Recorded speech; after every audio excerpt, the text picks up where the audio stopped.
everybody? Puck Mike here, back with another video, and back with episode 4 of Penstock here with Puck Mike, a Pittsburgh Penguins podcast. From a lifelong fan, whether you're bleeding black and gold or just trying to make sense of the season, you're in the right place.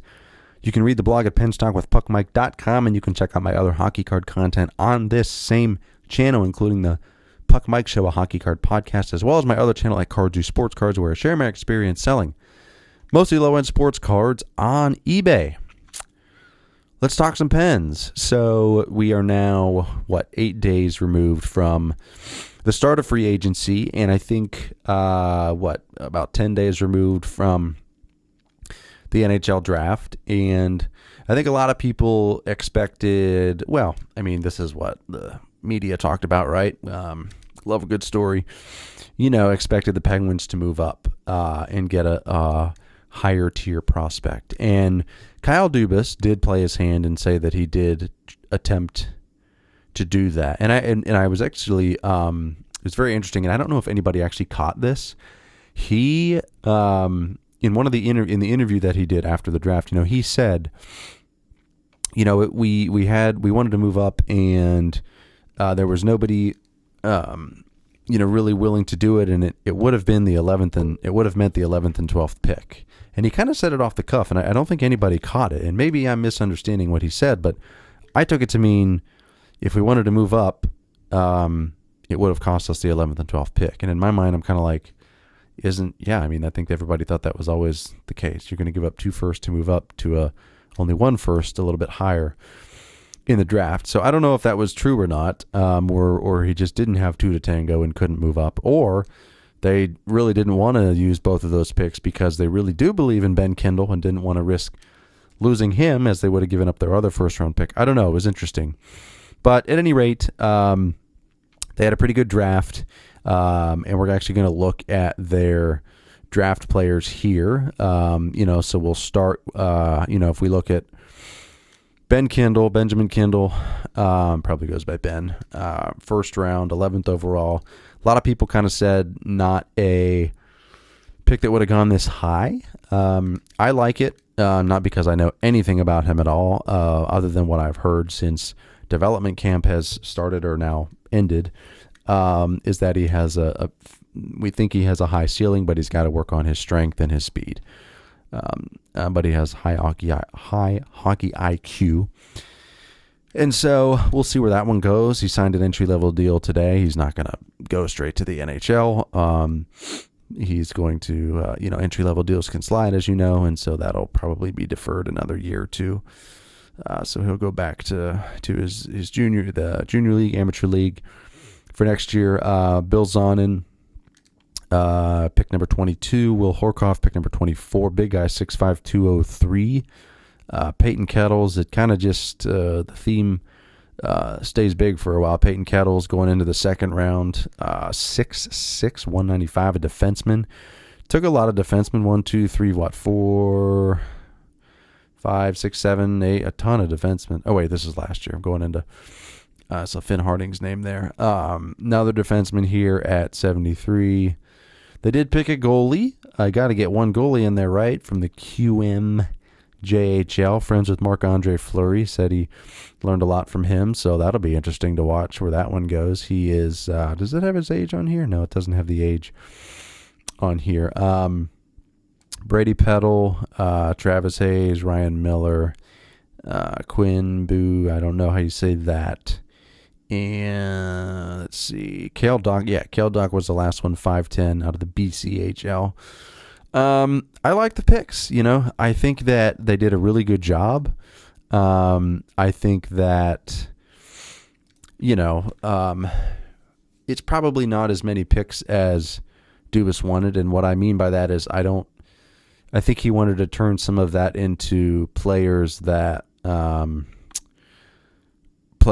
more ready for the NHL than the picks that he got. But regardless of that, I do think they followed through on their promise to work to build a contender and not just a team that squeaks into the playoffs. So I do think they picked players that they believe have high ceilings and high potential And you could say, well, everybody does that in the draft. That's the whole point. But I mean, not necessarily. I think there's so much data now at the fingertips of everybody. And particularly here in Pittsburgh, what they're trying to do is, I don't know if every other team always thinks of their rebuilds that way. And we're going to talk about rebuilds when we get to the question of the day. But, I don't think every team thinks of their rebuilds necessarily that way. We don't want to, in the back of their mind, sure, we want to win the Stanley Cup, but are you really focusing on building a team of contenders? And in doing that, building a team of players with high ceilings and not just a bunch of, we'll say passengers as who was it? Austin Matthews said after the Maple Leafs loss. So, I think it'll be interesting to see these players develop. I almost just want to fast forward, and see how they develop. Not all of them, maybe most of them won't make the NHL roster, but the more you get in there, I guess the better your chances are. But I do think they did a good job trying to pick the best people that they thought. And then shortly after that, June 27th, 28th, on July 1st started free agency. And then from there, we did some interesting stuff. Now, Kyle Dubas, again, after the press conference, well, it wasn't really a press conference, after the interview we did after the draft, go back and watch it. It's kind of funny, actually. It looks like it's like midnight. They're in this office. It isn't really their office because their other office is being remodeled or something. I don't know. But, he said, don't expect any flashy free agent signings. We're not going to be going after the big guns, the Mitch Marners, even though he was traded and he wasn't signed as a free agent technically. We're not going to be going after any of those. We're going to be going after players that maybe are looking for a better shot, kind of a fresh start, younger players that can push the other younger players for in competition for roster spots this fall. So Tomasino re-signed. I was happy to see him. Him and Dewar went to free agency to see what they could get. Tomasino specifically, I think he thought he could get a little bit more on the market. I do think he has I think it was a good trade, and I think he does really well if he's on the second line. He didn't do as well on the third line, and I think that's because he's not much of a checking, aggressive, back-checking kind of forward. I think he loves to score goals, right? He's not a crazy playmaker, but I think he's good at scoring goals. He did really well, but I think that that complete game's not there. But I also don't think it's ever going to be there. So I think he's good on the second line. I don't think he's going to be great on lower lines. And I don't know with the people coming into the roster if there's going to be space for him in the top six. So we'll see where it goes. I could see him being another flip. All of these players, I'll just say, all of these, Dubas is doing the exact same thing that he did last year. He is signing these players, hoping to rejuvenate them. He's hoping to Anthony Beauvillier them, rejuvenate them, trade them at the deadline for a second or more, and there you go. And Beauvillier just signed a 2-year deal, $4 million or something, or he just signed a 2-year deal with the Caps. So Tomasino, Dewar come back, 1-year contract. Justin Brazeau, big guy, 6'6", not super tough, I don't think. I watched some videos and he doesn't seem super tough in my opinion, but he's a big guy. Wotherspoon, I think Wotherspoon is smaller, but he's actually a fighter if I remember correctly. Jones, who is this Jones? Caleb Jones. I actually don't even remember hearing about them. Let's take a look. Brazeau, Wotherspoon.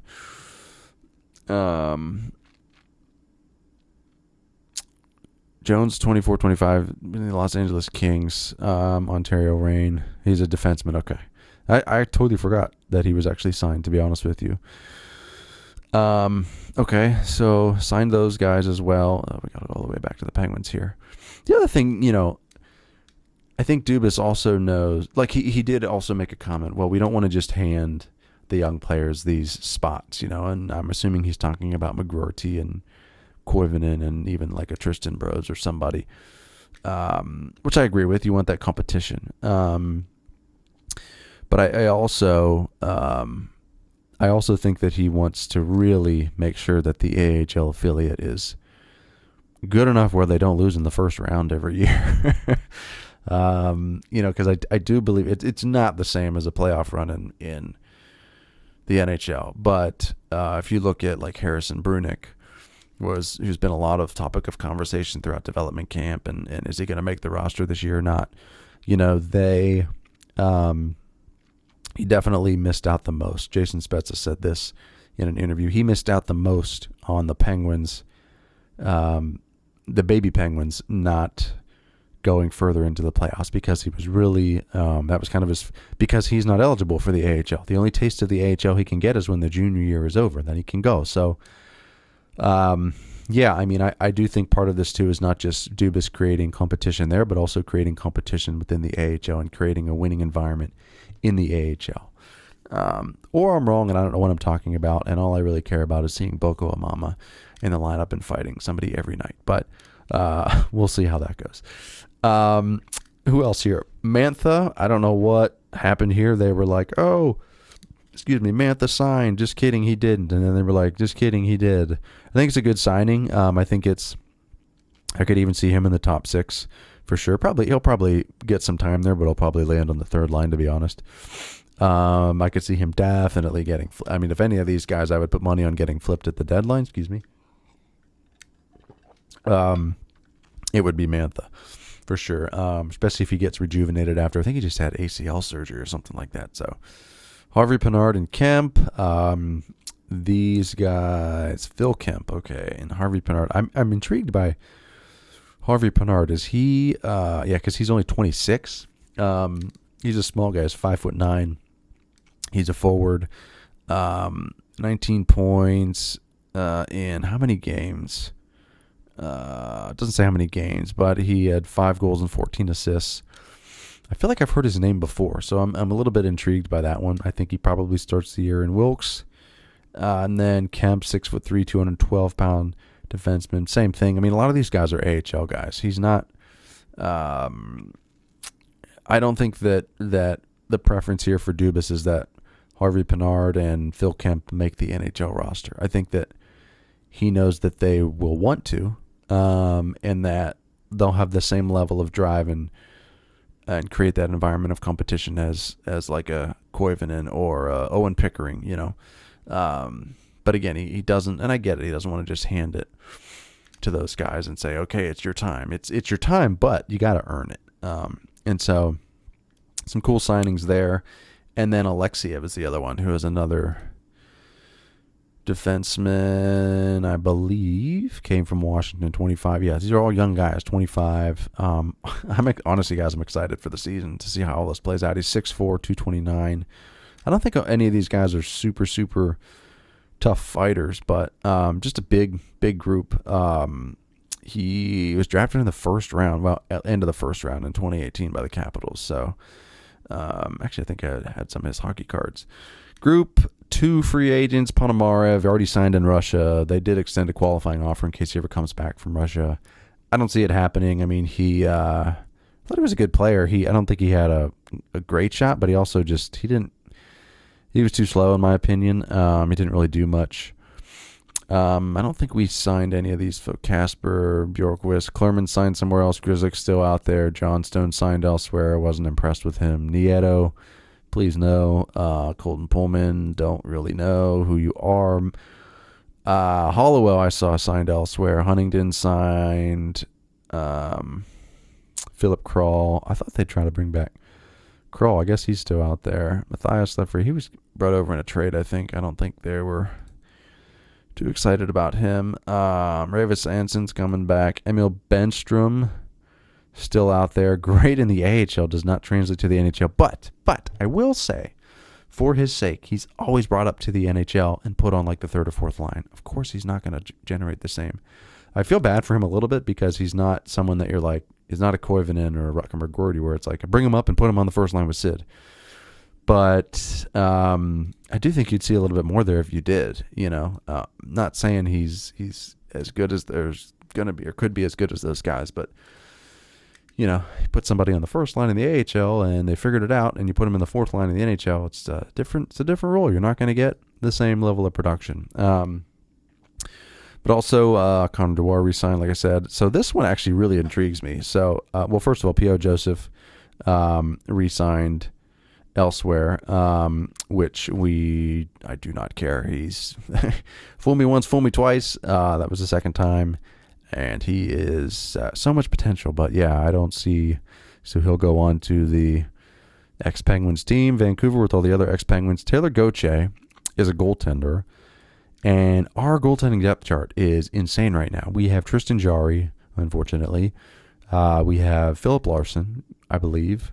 We have Taylor Gauthier, Joel Blomqvist. We got rid of, I don't say got rid, we traded Nedeljkovic, which, Nedeljkovic is a backup. He's not meant to be a starter and fill the role when Jarry doesn't feel like doing it.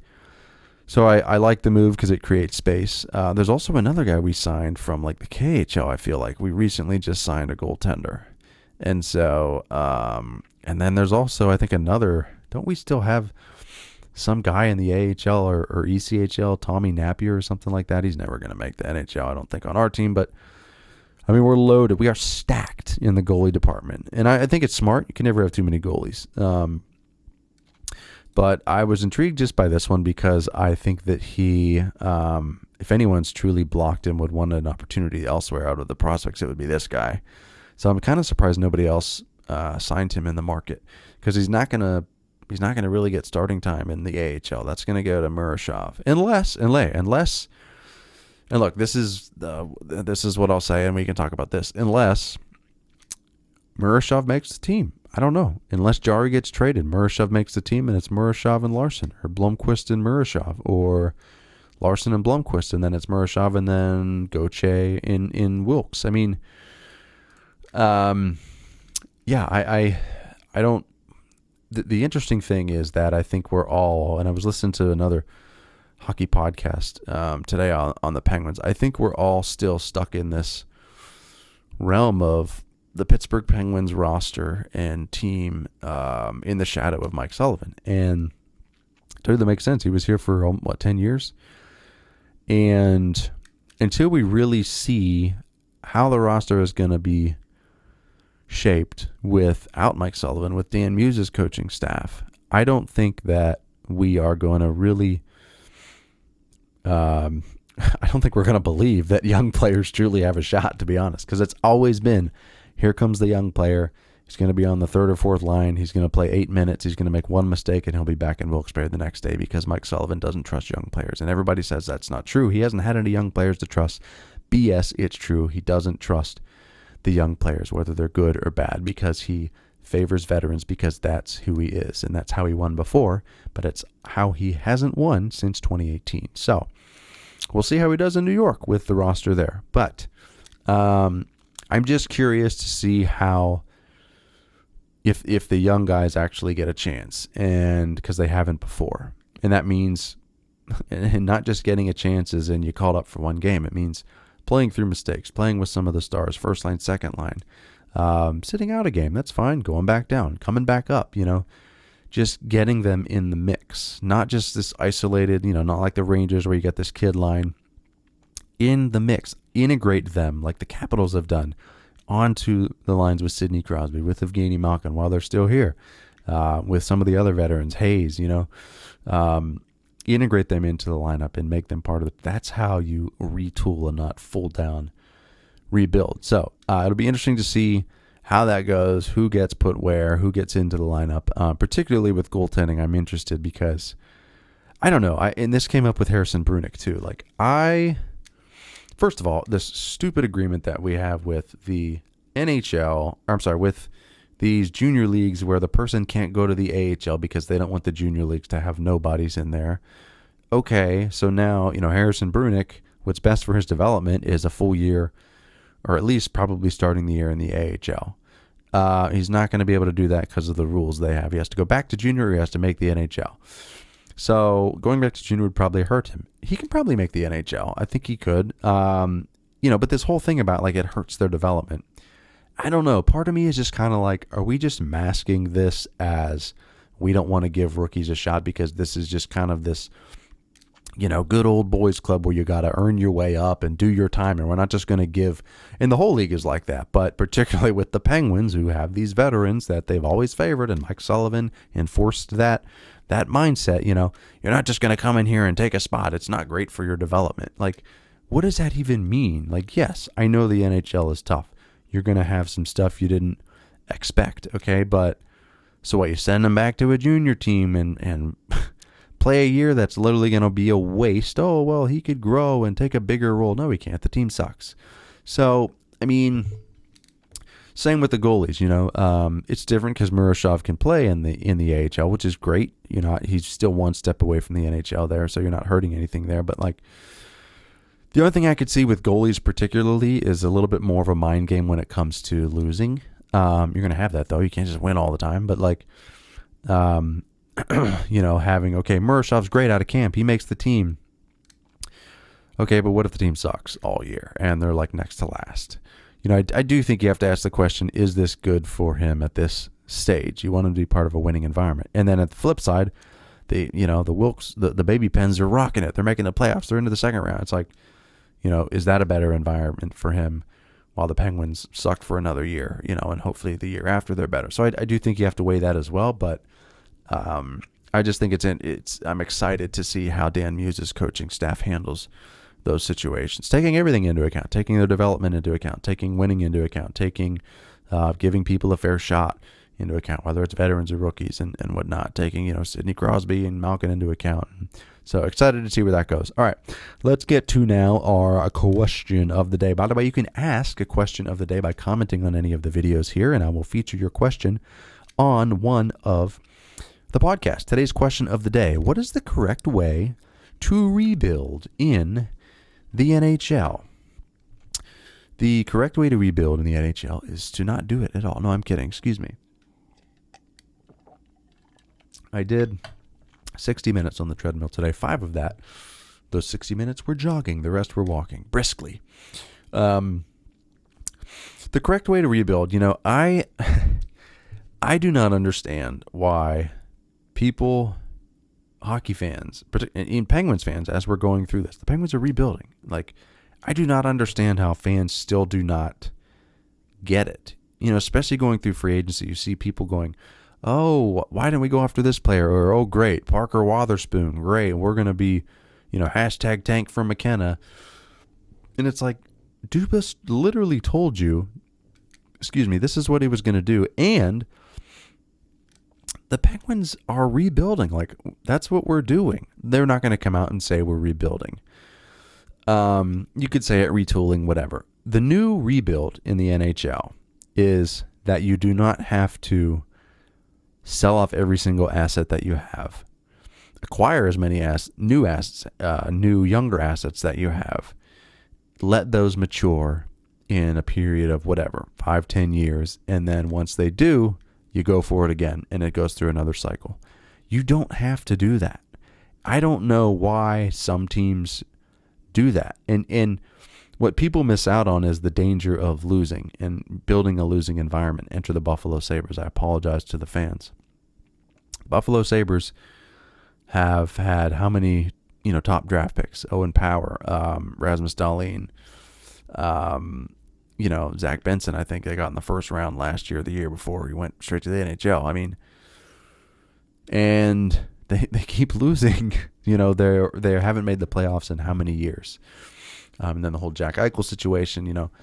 It's just it's a losing environment, and that's part of the danger with longer rebuilds too. Is that you look at Detroit. Even when you get back to that place of we have all the pieces we need, I don't understand why we're not winning. There was a psychological damage to being part of something that everyone knows and feels is not a winner. And so I think that when you're talking about rebuilds, I don't know why people think that, number one, you have to do the tank for years and years and years. And number two, that they don't just slowly retool the roster in a way that helps them get back to contention within 3 to 5 years at most. Now, get it. Look, if you look at you could say, well, the Penguins got Sidney Crosby and they tanked for Lemieux and they tanked for Crosby, or they didn't, they won the draft lottery and they got Malkin. And then you could say, well, whoever gets Gavin McKenna next year, they're going to tank for McKenna. I mean, look, you can't deny that, sure, if we didn't get Sidney Crosby, we wouldn't be the franchise that we are right now. Same with Mario Lemieux.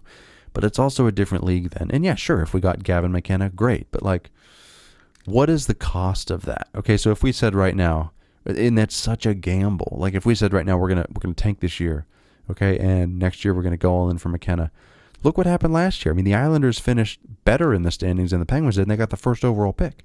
It's because they got this crazy convoluted draft lottery that makes absolutely no sense. So it's not even a guarantee. But is that worth it? So then you do that, okay? You lose. You didn't get McKenna. Well, we got some other good player who turned out to be nobody. Okay, now you're another year behind. So it's not worth it to lose that long, because it's harder to get back to winning once you become a loser. And so I think that the way we should be thinking about rebuilds in the NHL now, and I do think that fans are starting to come around to this, because if you look at what the Washington Capitals did, they retooled pretty quick and they were good last year. They had like 1 or 2 seasons where they weren't that great, and then they were good. But this is what they did differently that everybody else doesn't do differently when they're contending. The Capitals were contending and they still held on to, draft picks, and they still drafted well in that process. You're not going to crowd the system, because not all of those draft picks are going to work out. Not all of them are going to come at the same time. Players are going to leave. Contracts are going to come up with the veterans. You need those players to come in. Even if some of those players, even if you just think you have too many young players, you can trade them for more draft capital or veterans coming in. There's always teams that need those. So I think that that's one thing that the Capitals did that the Penguins did not do, because Jim Rutherford traded away every single first-round pick forever.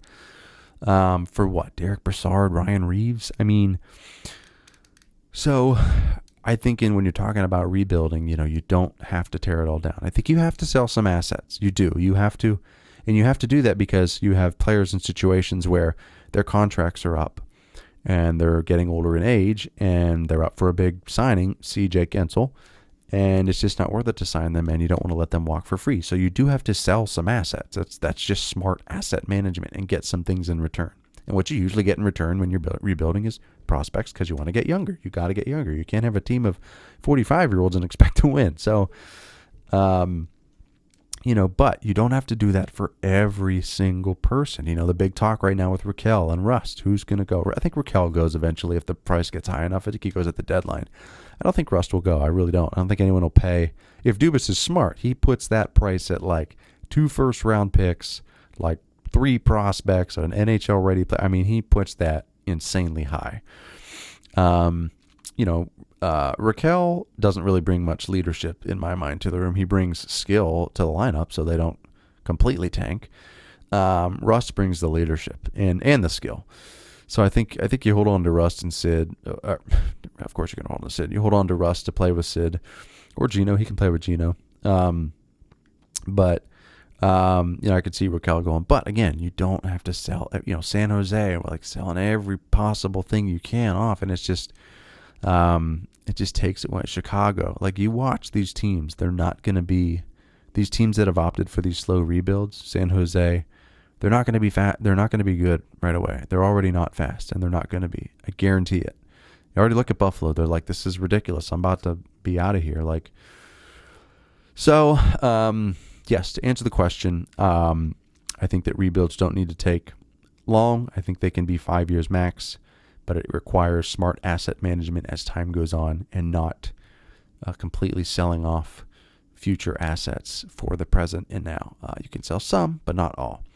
And so that's what I think that it requires. So that's it pretty much for today's show, guys. I really appreciate everybody watching. We're going into now, there's talk about Carlson being traded. Somebody said Carlson's going to get traded to Detroit. I bet those negotiations are fun if that's the case with Yzerman. He seems like such a nice guy. But yeah, I think that, we'll probably see 1 or 2 more trades. I'd love to see Carlson move just to open up some space there and some cap space. We have the cap space. I think, we don't know what's happening with some offer sheets. There might be some out there. I think a couple players got cleared up or filed or went to arbitration. So I don't know if Dubas has some offer sheets out there or if he's banking on retaining some salary on some players. I do think that he'd have to retain some salary on Carlson. But I also think, this notion of one of the other channels I watched said that, FSG has committed to spending to the cap every year. And I just don't know if that's true. I don't know who said, where did that come from? I don't know if that's inside information, but especially in a year like this, it would be very smart to not do that, to go into the year with cap space, because there's going to be trades around the deadline. People don't have cap space. Contenders, they want to add a player. They need cap space. They can find a broker. The Penguins can do that for a draft pick. And there you go. More draft picks, more capital, accelerate. So I would not enter the year with spending up to the cap. That is insane. So I think they're in a good spot. Excited to see what happens. We're going to do another one of these next month, of course. Like I said, if you want to get your question of the day read on the video, you can always go ahead and comment on the video, and I'll feature it on one of the videos. But thank you so much for watching. Don't forget, you can check out the blog here at penstalkwithpuckmike.com. You can check out my other hockey card content on this channel, and you can check out my other channel at Cards Use Sports Cards, where I share my experience selling mostly low-end sports cards on eBay. Thank you all so much for watching. Check you later.